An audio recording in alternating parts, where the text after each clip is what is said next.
Welcome to RISE Learning Machines seminars, everybody.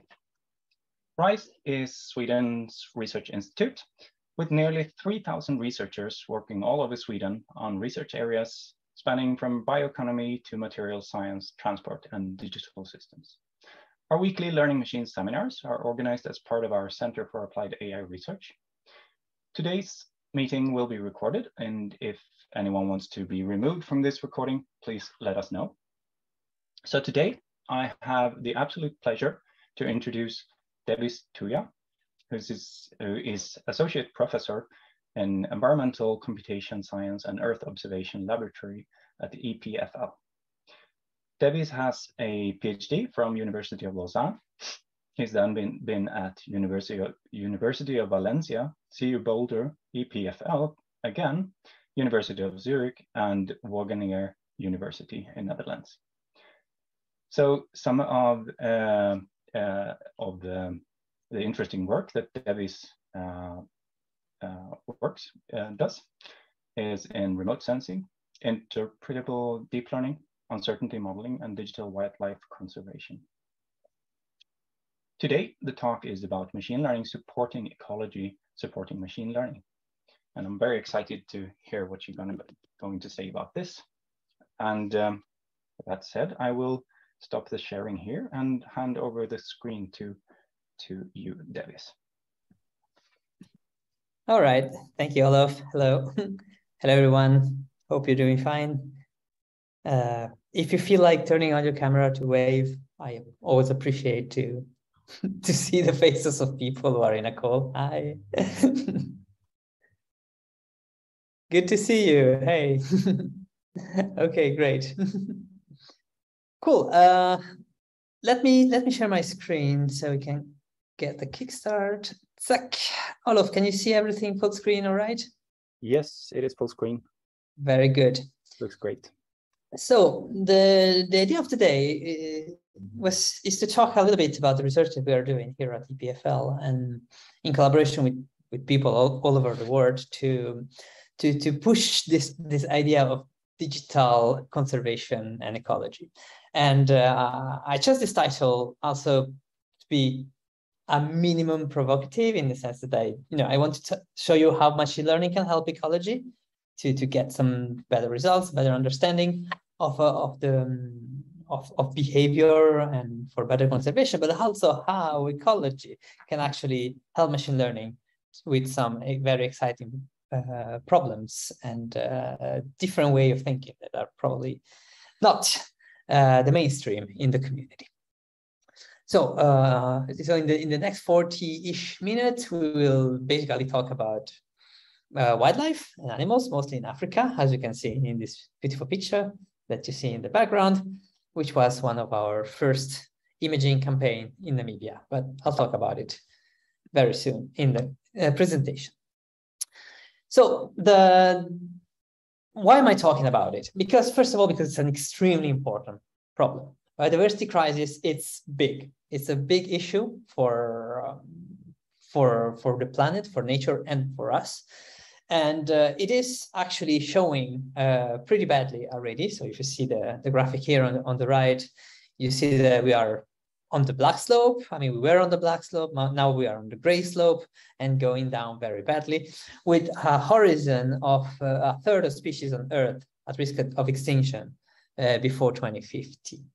And this is actually accelerating. So I wish we were on the orange or on the green line, which would be for recovery. But actually, I'm afraid we're mostly in a business as usual type of scenario. And when I say that it's big, it's actually because it's pretty big. So there is this comic that I like a lot, which basically make a thing that with COVID and recession, we were basically done with crises, but actually bigger waves are coming at us, and biodiversity is probably a very, very big one, as big as climate change, probably bigger. And actually, I mean, if you think about it, is that the biodiversity collapse has consequences on basically everything. It has consequences on life on Earth, so species that will not be able to survive because their food chain is disrupted, but it's also very bad for us because many of the medicine, for example, that we use are based on plants. And so without these plants, we won't have access to these medicines. Or food security, like soil formation or purification of air and water. These are services provided by species. And if these species come to not be here anymore, but this will have consequence to our life every day. And imagine about food availability and crop variety. I mean, it is like a pretty dark thing that could be ahead of us. And this is why this is important to talk about conservation and to talk about how we can preserve the species. And maybe, I mean, some of you might be thinking, wait a second. I mean, why is this guy talking about conservation and ecology? This is a machine learning seminar, right? So why should I care? Why are these problems important to me? And I mean, beside the actual importance for the survival of our species and of all species on Earth, it's also because in conservation, there is a number of very, very interesting and important challenges that need to be solved, and that actually current conservation actors are solving in a manual way. And so you need to think about these people out there. You see some examples here. For example, the rangers are all Vegeta, who are out looking for poachers, or managers in national reserves, like here below in Kuzikus Reserve in Namibia. I mean, they are busy every day to control population, to establish the right laws, to fight the poachers, and the only thing they have is their hands. Okay, so they collect data. These data samples are very small. They need to take decision with this very limited amount of data. And in case when they have digital data in high numbers, then they don't have the means to process those. So I think that as a machine learning scientist interested in nature and conservation, we have really a lot of challenges ahead. So I just want to talk about, I will talk about two today. The first is that conservation actors often do most of their work by hand. So we can maybe help them in doing better and smarter data collection. And the second part will be that when the data are there, conservation actors are often years behind processing. So we can maybe help having better and faster data analysis. All right, so let's start with the first, that it's really orbiting around data. And I will always use for the introduction to the chapter this beautiful picture from our Nature Communication paper. And this one, I think, summarized very well the different sources of data that we can get access to make better nature conservation with machine learning afterwards. So, we have satellites, we have drones, we have collars on animals that we can use to track, we have microphones, camera traps, and all kinds of crowdsourced data that we can basically fuse and co-utilize in order to have better prediction of habitats or estimation of populations. And to show that, I decided to bring you to a trip to the Kuzikus Reserve in Namibia, which is there where the pointer points. And this was actually our first encounter with nature conservation. It was 2014, so almost 10 years ago. And, we met these rangers from Kuzikus, actually the owner of the reserve. And, we started to talk about what we could do in order to help them estimating how many animals they had, where they were, if there was enough food for the animals to graze, where the dangers were. And basically we thought, don't worry, $10,000, we come up with a drone, we map your reserves and we go home. Super easy. And that was us being pretentious back in the day, and I think now we know better. And but back in the day, that's actually what we did. So we went to Namibia. So sent a lucky student, packed him in a plane, sent him to Namibia. He flew. He took a camera, very simple consumer camera, because drones crash and we don't want very expensive equipment. So we put the camera on the drone. And basically took a lot of images of this natural reserve that you can see here in this nice images showing gnus running around. So the student came back with a hard drive full of data, and then we started looking at the data, and we realized that the detection was not forcibly as easy as it looked like. So can you tell me, now you have been looking at this picture for maybe 10, 15 seconds, can you tell me how many animals you see in the picture? Feel free to, unmute and scream a number if you feel like it. Or if you're shy, you can just use the chat. Guesstimate 10. 10, guesstimate, good. Who has another guesstimate? 7. 7, all right, all right. One more? 8. 8, okay. So, of course, I mean, everybody sees the animals in the middle, right? These 5 animals are very simple. They are right in the middle, very good contrast, projected shadow, very simple. So these 3 are also not too bad, because they're not in the middle, so it maybe takes a little bit more time for your eyes to find it, but still they are pretty good in terms of contrast, and it's easy to see them. What I'm pretty sure you haven't seen are those guys here. Or maybe you've seen one of them. I mean, don't take me literally on that, but there are actually 17 animals in this image.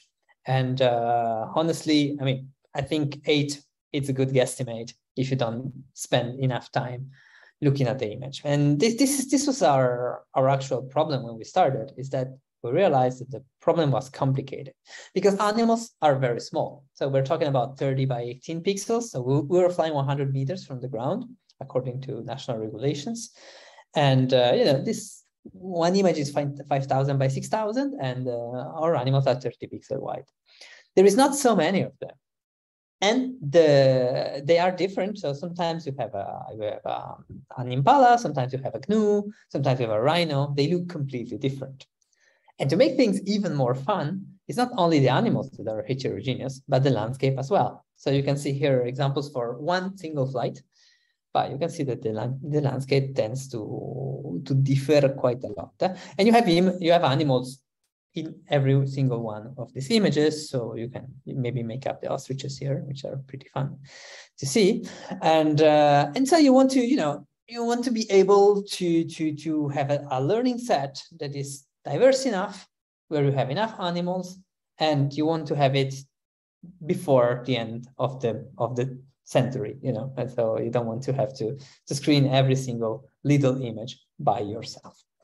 So, you know, we learn to be humble, and now my official take is it will take many, many days, even for a trained ranger, to spot all the animals. So I learn how to speak in public, even if I don't do it in my talks. So, you know, this was basically, you know, the core of the SAPMAP project that we had running between EPFL, Wageningen University, Zurich, and other partners. And basically, the first question we asked ourselves was how we could obtain annotation of good quality in what we call a ranger useful time, which would be, you know, something where a ranger can still act in the field despite the lag of having these annotations. So we basically developed an app. That was basically the first thing that we do in terms of processing. We developed an app where we asked volunteers, so we crowdsourced that, volunteers to click on the images where they could see an animals and where there was nothing to be seen, for example.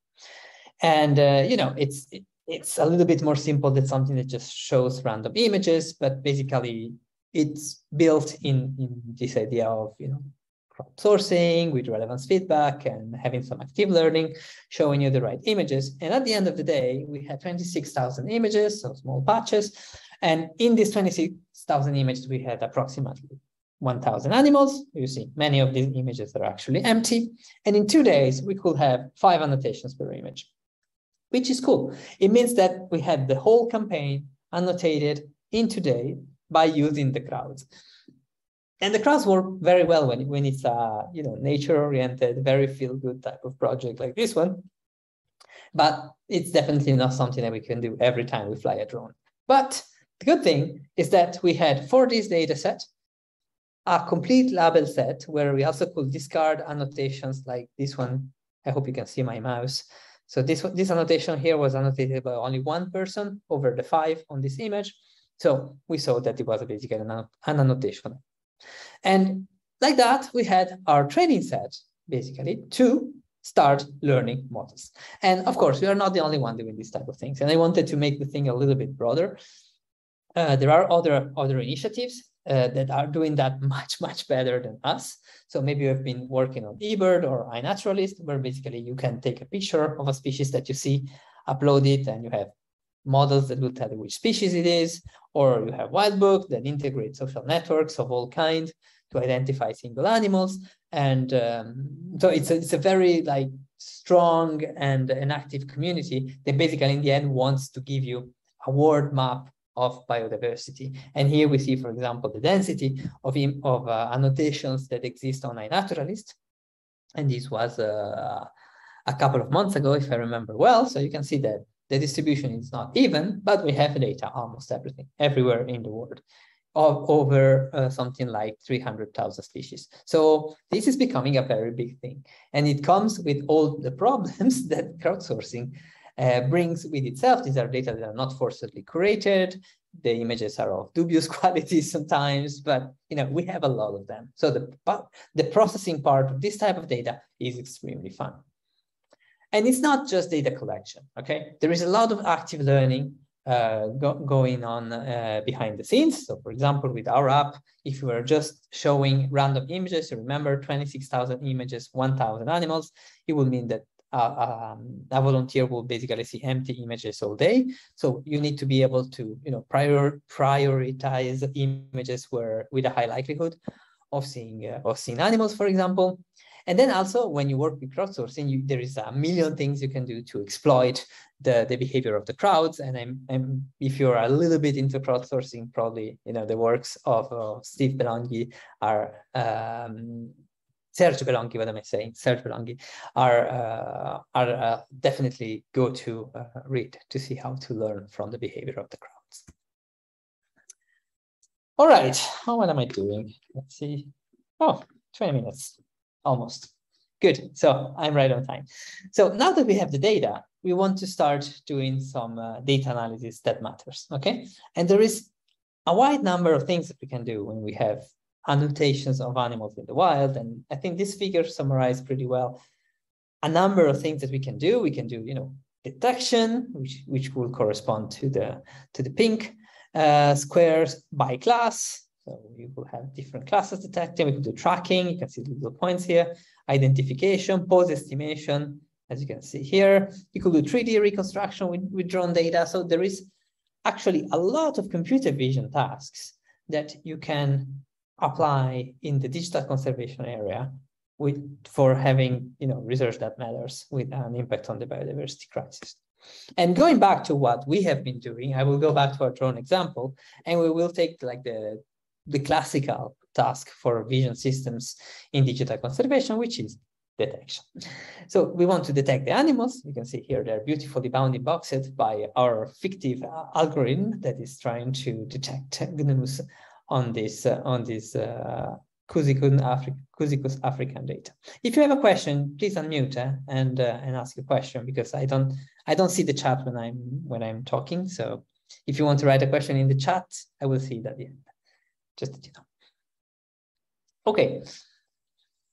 So the story is that we want to make detection of animals in these aerial images. And we basically follow a pretty standard deep learning pipeline. Now, we have an image here. You can see it's 500 by 500 something. And we basically want to put it through a certain processing chain that starts with a pre-trained model. Back in the day, we were using ResNet 18. You can see it here, which will give us some kind of multi-dimensional array. And with this, we will learn a set of features that then we can convert into a detection map with probability going from 0 to 100%. So everything you see in white here is 100% of probability of an animal being there, and everything that is black is the animal is not around. So you go from an image, you have a representation in the middle, and you want to predict the presence of the animal. So it looks like it's pretty straightforward and it's very easy to do. But here I need to destroy your hopes once again and just make a very simple math. We have a little bit more than 1,000 animals in 600 something big images, which makes 26,000 images to be screened. And so this means that we have roughly 700,000 animal pixel versus this incredibly big number, 8 billions, I think, background pixels that are from the background. And there is no CNN you can learn like that. So we had to, we had to work our way around and understand and develop, if you want, a number of techniques to make this model basically trainable. And so that was the first work of the thesis of Benjamin Kellenberger, a former student, now a postdoc at Yale. And his work was to try to find the conditions that make a model for detecting small animals in drone image training. And we tried a number of tricks or of strategies, maybe it's a better word, to make this model trainable and effective. So the first is the one that everybody does. So we have some pre-training on ImageNet because the low-level features are the same. You all know the story if you are into deep learning models. So that was definitely something without the ImageNet pre-training, no model would have actually worked. But then there was a number of other things that are also in the textbook of training CNN that made the learning much smoother. And if I need to choose one to tell you something about, it would be the one in the middle. So here, the curriculum learning. This may be something that is a little bit less standard. And it basically consists of learning your CNN in two stages. A first one where the problem is made artificially simple. And the second one, when you show to the model the full extent of the problem. And when I say simple and full extent, I mean having a first stage of the problem where you use only images where there is at least one animal present in the image, so that the model always has to predict something. And the case where there is nothing to predict never happens. And by working like that, the model knows that every example, there is something to learn about an animal, and it starts to learn the appearance of animals per se. And when the model has learned the appearance of the animals, then we give the full, complete data set for the final epochs of the tuning, where the model will adapt to different types of background, and so on and so forth. So back in the day, in 2018, we had a result that looked like that. So you can see in blue here, that's a former state of the art. That was detecting 95% of the animals. You can see the recall, but for a terribly low precision. So it means that for detecting 90% of our 1,000 animals, it was making 20,000 positive. I mean, no, it's less than that because it's less animals because it was only in the test set. So it's probably to detect the 100 animals in the test set, it was making 20,000 false positives. And with the CNN approach, we were detecting maybe a little bit less, but for a 20% precision, which means 800 and something false positives. So it means in total over the whole data set, 1,000 detection. Now, if you put yourself in the shoes of a ranger that needs to confirm or infirm this detection, looking into 1,000 detection takes a certain amount of time, while looking into 21,000 will take a lot more. And this is without speaking of the fact that if you have 21,000 false positives, we basically have to look through the whole data set. So every single image, because the false positives are distributed all over the place. While with the CNN, we were able to show to the rangers maybe 1/3 of the data set that contained the false positive predictions.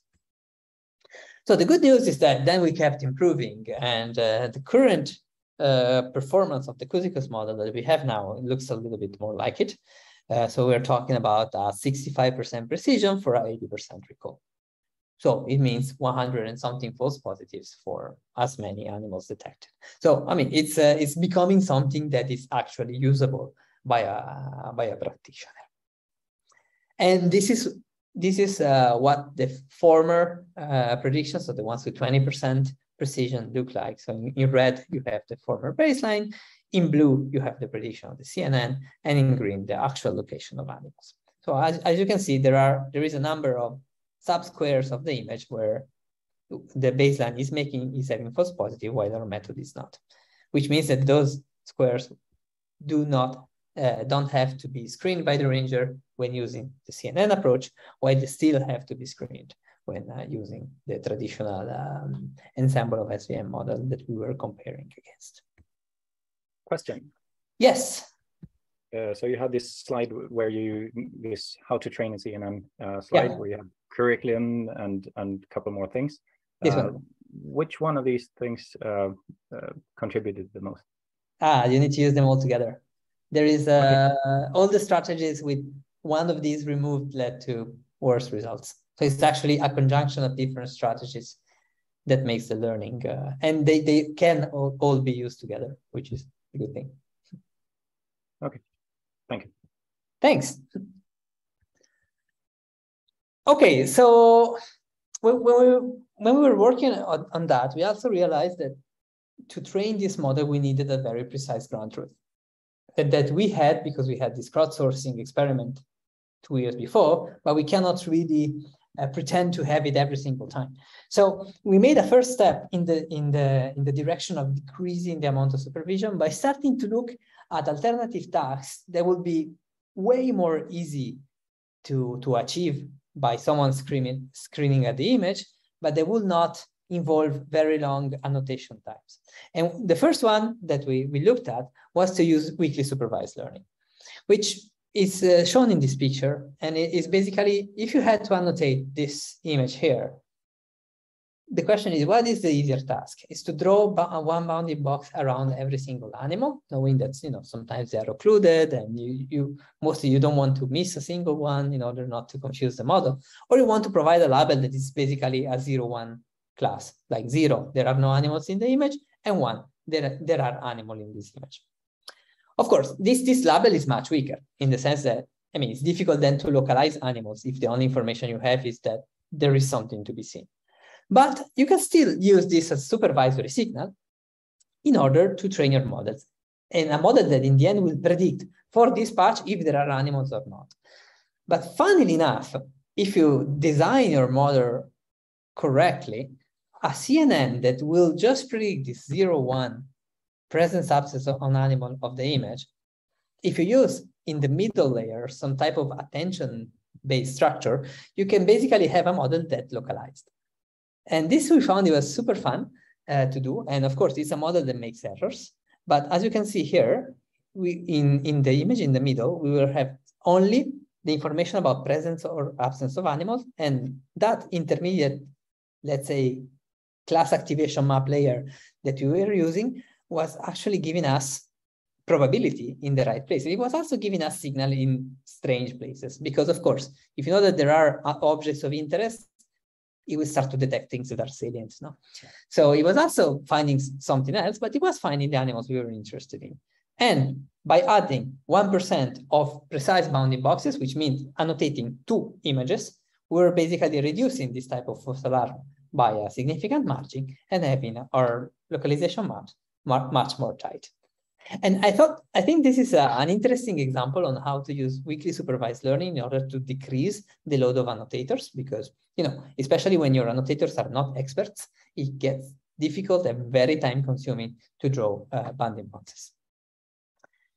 And, again, to zoom out a little bit from this, it seems like very straightforward and simple, like, oh, it's only a CNN that classifies animals. But this has a humongous impact on the practical life of rangers. So let me give you the example of the mega detector, which is a method developed by a colleague called Sarah Beery, and she is basically developing this object detector, which is based on YOLO, and it detects animals versus empty, human, and vehicles. Yes, 4 classes.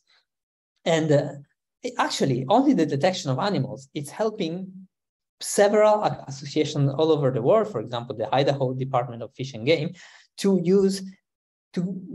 go through their 11 million images and having the species, like the recognition of animals over the whole extent of Idaho. And now they are on par with their image acquisition with the processing, while before they were years behind. Or the detection of humans and vehicles is used by wildlife protection solution in many places in the world to actually having real-time poacher detection or things like that. So I think these are solutions that, even if technically they might seem something that is within reach, they're still so important for society that they need to be pursued and studied. And of course, then there are also things that are beyond what I just said. For example, you can do tracking, like here in this example for Benjamin Risse, collaborator from Münster. Or if you're into 3D modeling, why not starting to reconstruct 3D animals from videos, like another colleague, Silvia Zuffi from Milan, is doing. I mean, there is so much to be done with different types of data. I just covered my little one with drones and mammals, but there is an incredible amount of things to be done. Okay, but then how can we now close this loop? No, because now we have acquired the data, we have created the models, we have a product. I mean, should we stop there? And the answer is probably no, because if we go back to this to the same picture I was showing you before, I'm sure that many of you were looking and were saying, like, oh, lazy Devis, you have not even been able to put bounding boxes around all animals. But I actually did it on purpose because I wanted to add this bounding box afterwards. And these new bounding boxes are of two types. One, were things that were missed by original algorithm, like the one in green here. As you can see, there were algorithms, bounding boxes or animals that were not detected in the first place, or other were false detections. So things that were detected as an animal, but they were actually not. So you see here there is a tree, or here you have two dead trees. So it's like the trunk of a dead tree laying down. So how can we improve on that? And to answer this question, we had to ask ourselves, what ecologists do need? So what do they want is to give value to their imaging campaign. So they want to be on par on their acquisition. And also, sometimes people are not super up to speed with machine learning latest models. So they want to be able to do it in an environment that is easily understandable and deployed. If I now factor in rangers into the equation, well, rangers want to monitor the populations often, and they don't want to have labeling campaigns every time because this takes time and money. So, I mean, it's very useful to fly drones because it decreases the cost by a lot, because you don't have to fly an helicopter, for example, to observe the animals from above. But still, and most importantly, you want to avoid sharing the images on the web, because if I'm a poacher, the first thing I do is that I participate to the crowdsourcing campaign, and then I know exactly where the animals were. So I have an idea where I should go if I want to make something bad. Okay. So with all these things in mind, we developed what we call AID. And AID is a software suite that is basically trying to accelerate the mapping, the animals, cattle, you name it, mapping from IRL or camera trap images with a number of deep learning algorithms implemented in and running in the cloud. And it's something that we co-developed with Microsoft AI for Earth. And it was back in the day, I was in Wageningen University. And so we co-developed it, the three institutions. And it's basically a system where you have multiple users that can enter their own imaging campaign that get stored in a database. And then there is a number of models that are pre-implemented and that they run in the cloud. And we have active learning loops to feedback predictions and have corrections of uncertain predictions that make the model better, and so on.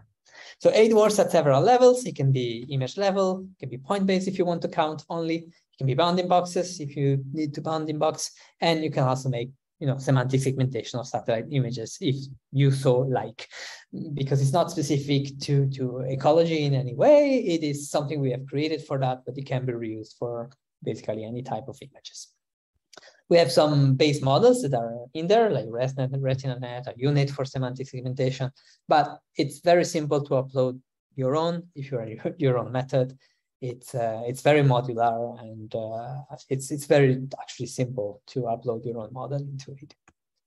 And the cool thing is that it's completely open source. So it can be downloaded, branched, improved. You can add your model. You can decide if they're public or not. We have set up a kind of a marketplace as well. And it's, for us at least, it's a step in the right direction to make deep learning models for ecology available to everyone.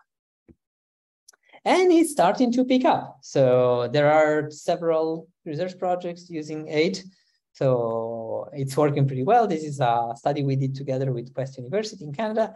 And we were studying migratory birds, and we could decrease from 3 weeks to 4.5 hours the annotation time to count these 21,000 beautiful birds that are taking a rest in this islands in West Africa before continuing their journey. Okay, so I think I still have 2-3 minutes, so I will use them to sum up the presentation and to basically, you know, close this loop and go beyond machine learning helping ecology, but to see if ecological problem can actually retrofit into machine learning and become like super exciting machine learning problems, which I think they are. And there is a number of things that come from, you know, hundreds of years of natural science and ecology and biology that you are completely disregarding with our models. Okay, it's not because we have a loss that we minimize and that it gives good results that we can afford not to include knowledge that is around since a long time. And a first very simple example would be to, okay, let's make this loss better. No, it doesn't have to be only a loss of detection, yes or no, but it can be a detection of a species that respects a kind of ecological taxonomy. This is, for example, something relatively easy to implement, and it was done last year by colleagues from ETH. And yes, I mean, having a loss that respects species hierarchies actually makes that you avoid mistakes that are absurd, because at some point, if you predict a wrong parent species, it makes it more difficult to predict wrong child species and so on. So you kind of put some prior knowledge about ecological structure that regularizes the model in a way and makes the response more credible. Credible for practitioners. That's also an important thing. I mean, if you want to talk with actual ecologists and conservation practitioners, you need to speak their language. So, and their language goes through understanding food webs, understanding hierarchies between species, and understanding species distribution. And this is something that is really rising now in the field, is having models of niches and species distribution that are at the global scale. And you can have priors, you can have information about the location of the species. You can have, like in these studies of ICCV19, to have location encoders that will make more probable a species to be predicted in the right continent, because it was already seen there. Because the data we have are not just images randomly located on Earth. They depend on ecosystems. They could depend on habitats. And all these things are things that can be encoded in the models. And last, but definitely not least, we know about food webs. We know which animals eat which animals, or the eggs of which animal. We know which plants an animal like, and all these things, they can be included in the model, like in this example here, where by using simply correlations between the species extracted by co-occurrences of observation, the distribution of the single species was becoming more accurate. So including biologists in learning models, hybrid models if you want. This is something that is going to come and is going to hit hard. And that's it, my friends. It's 3:39, so with 1 minute advance. I thank you for your attention. And I especially thank all these people and many more that I spend my time with, and they are all amazing and all over the world. And, you know, thanks to them. Thanks for your attention. And if you have some questions, here I am. Thank you, Devis, for this exciting talk. Thank you. Do we have some questions from the listeners, from the audience? Don't be shy.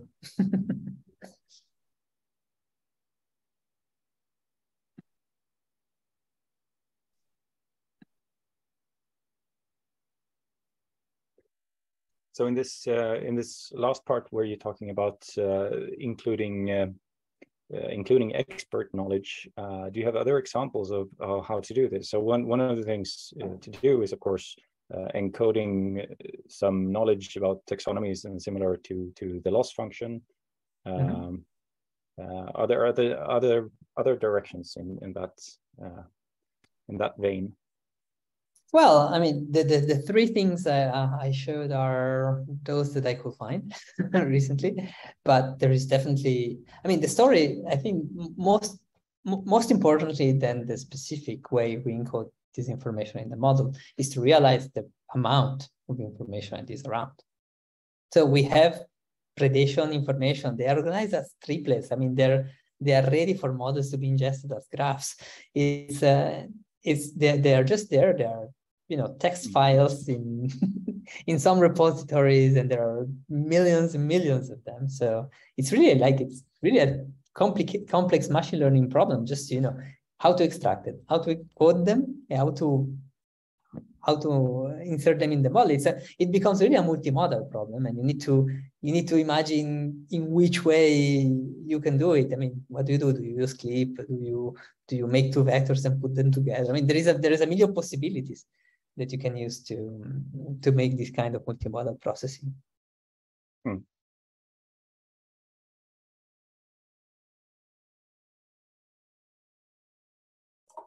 Hi, and thank you for a very inspiring presentation. I was wondering, when you showed all these images of drones and so on, have you also considered works within sort of active vision, or actually controlling the drones with AI to get maybe better resolution of the animals and so on? Yeah, thank you, Alexis. That's a very good question, actually. And so we haven't done it because we were not us robotics lab. But the good news is that we have mounted a fairly sized consortium, and we just got awarded a project to the last ITN poll, which is the European Training Networks. And this consortium includes roboticians, computer vision people, and ecologists. And this is one of the things that we're going to do, like using control to follow the animals with drones, fly in a certain way so we can image them in a certain way that eases the vision tasks, and so on. So it will happen, let's say, in the next 4 years, hopefully. Sounds great. Yeah. I also have another smaller question about this weak supervision. You had an example comparing like bounding box annotation versus just saying a binary, whether there is animals or not. Yep. Did you also try like an intermediate where the person says the number of animals? Yeah, it's in the paper. That's super good question. Yeah, so we tried 3 things: bounding boxes, yes or no, and the number. And the number works better than the yes or no. But so why I advertise more the other? Because for me, if you say the number, it requires you the same amount of effort than drawing the bounding boxes. So the yes or no, it's a fraction of a second. The counting will take time, especially if the image is big. You need to look around and come back. Yes or no, you see one animal, you answer. So for me, even though it was a little bit less well than the number, the advantage of the weak label is significant. Yeah, that makes sense. Thank you. Yeah. It's actually the first thing we tried. And then we thought, but wait a second. I mean, if you do it like that, I mean, it doesn't really help a lot. No? So we tried the yes or no. And yeah, we saw the drop in performance, but it was compensated by the time you gain. Yeah. Thanks.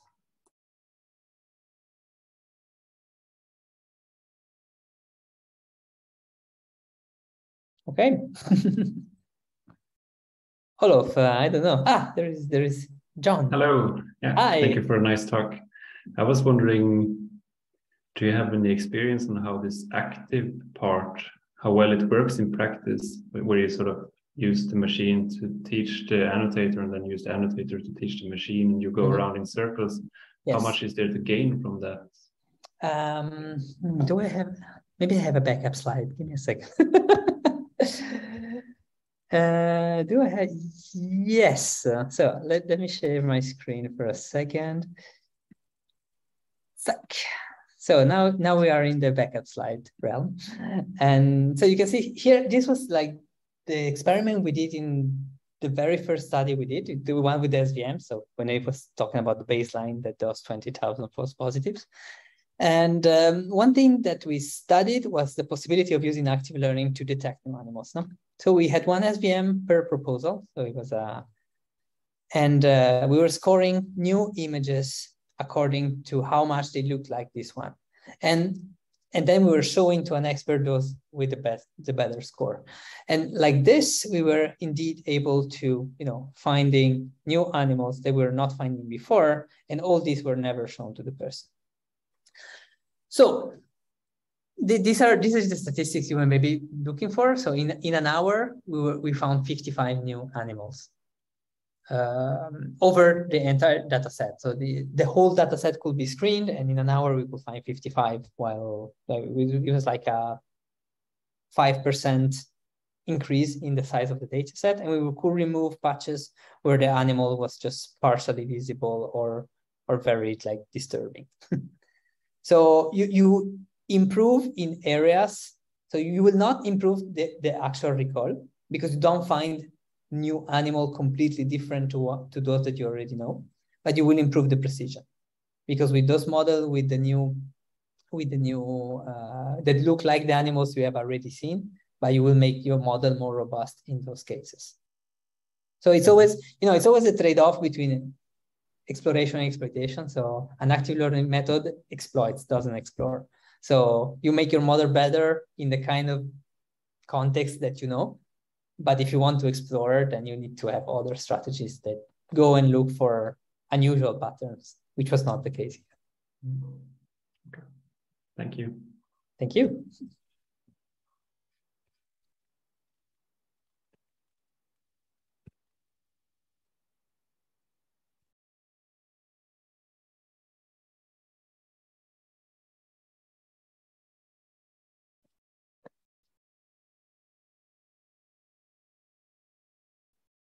Well, if this topic raised your attention, we have a Slack on digital conservation, a Slack channel where we welcome everybody who wants to try off stuff on digital conservation and machine learning.